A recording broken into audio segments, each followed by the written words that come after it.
Hi everyone, last ಪಾರ್ಟಲ್ಲಿ ಹೇಳಿದ್ನಲ್ಲ reach ಆದ್ವಿ ಅಂತ. ಸೊ ರೀಚ್ ಆದ್ಮೇಲೆ ಈ ಮೆಸ್ಮರೈಸಿಂಗ್ ವ್ಯೂ ಎಲ್ಲ ನೋಡಿಕೊಂಡು ನಮ್ಮ ಮ್ಯಾಮ್ ಅಂದರು ಹೋಗಿ ಊಟ ಮಾಡ್ಕೊಂಬಿಡಿ, ಯಾಕಂದರೆ ನಾವು ಮಾಡಿರಲಿಲ್ಲ ಅಂತ.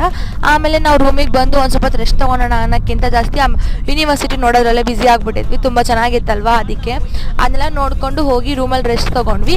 ಮತ್ತು ಸಾಯಂಕಾಲ ಎಲ್ಲ ರೆಡಿಯಾಗಿಬಿಟ್ಟು ಬಂದ್ವಿ. ಸೊ ತುಂಬ ಚೆನ್ನಾಗಿರೋ ವ್ಯೂಸ್ ಇತ್ತು ಯೂನಿವರ್ಸಿಟಿಯಲ್ಲಿ.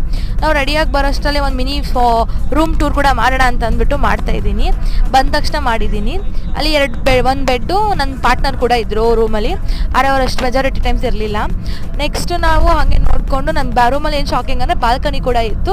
ನಂಗೆ ಅದೇ ತುಂಬ ಖುಷಿಯಾಗಿದ್ದು, ಬಾಲ್ಕನಿ ಇರೋರು ರೂಮ್ ಕೊಟ್ಟಿದ್ರು ಅಂತ. ನೆಕ್ಸ್ಟ್ ಊಟದ ಟೈಮ್ ಆಗಿತ್ತು ಅಂತಂದ್ಬಿಟ್ಟು ಹೋಗಿ ಮೀಟ್ ಮಾಡಿದ್ವಿ.